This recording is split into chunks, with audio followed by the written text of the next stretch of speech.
Bogus అనుకో బాగున్నా. Actually అది నా ప్లాన్లో ఉంది. My world solutions, A platform to all talented and employees. ఇప్పుడు నువ్వేం జాబ్ చేస్తున్నావు? జాబ్ ఏం లేదు బాగున్నా. I help students, project work చేస్తూ ఉంటా. నీకే దిక్కులేదు, నువ్వు అన్ఎంప్లాయీస్కి ప్లాట్ఫామ్ అవుతావా? Wow.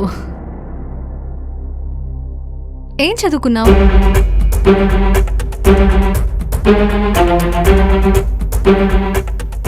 Silence is not your answer. Tell me. పోనీ నేను చెప్పనా?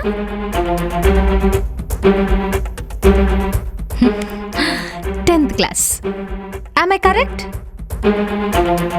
నీ intermediate first year exam hall నుండి నిన్ను డీబార్